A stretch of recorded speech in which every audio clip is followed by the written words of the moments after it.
Bilirsinizmi, Xəzər dənizi ilə Talış dağları arasında kiçik, amma strateji bir xanlıq olub, Qafqazda böyük dövlətlərin siyasətini formalaşdırıb, bugün Talış xanlığından danışacağıq. Necə yarandı, kimlər idarə etdi, niyə yox oldu? Əvvəlcə əsas məlumatlar. Paytaxtı Lənkəran. 1747-ci ildə Nadir Şahın ölümündən sonra Səfəvi dünyası parçalananda yaranıb. Qurucusu Seyid Abbas və ya oğlu Mir Abbas xan. Xanlıq Talış dağlarından Xəzər dənizinə qədər uzanırdı. Lənkəran Astara lirik masallı. Bəs nə idi bu xanlıq? Yarı müstəqil feodal dövlət. Başında xan, arxasında idarəçi ailə və yerli bəylər. Əvvəlcə Qacar İranına meyil, sonra Rusiya ilə danışıqlar. 1803-1828 Rusiya-İran müharibələri, Talış əsas hədəf. Buradakı əsas figur Mir Mustafa xan.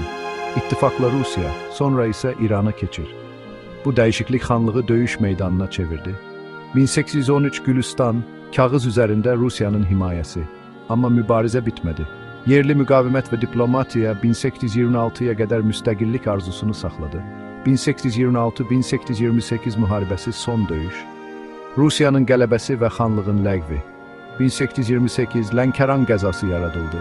Bu, Talış xanlığına son qoydu. Niyə vacibdir? Ən cənubda yerləşən Azərbaycan xanlığı, ticarət yolları, münbit ovalıqlar, Xəzərə çıxış, kənd təsərrüfatı, ticarət, dəniz nəqliyyatı, Talış kimliyinin mədəni və siyasi dayağı idi. Xatırlayın, kiçik, amma strateji. Qacar İranı, Rusiya imperiyası, Qafqazda coğrafiya hekayəni yazır. Daha çox istəyirsiniz, şəcərə, dəqiq xəritə. İndiki bölgədə xanlıq dövrünün izləri, növbəti dəfə hansını istədiyinizi deyin. 150 saniyədə qısa tarix üçün abunə olmağı unutmayın. İzlədiyiniz üçün təşəkkürlər.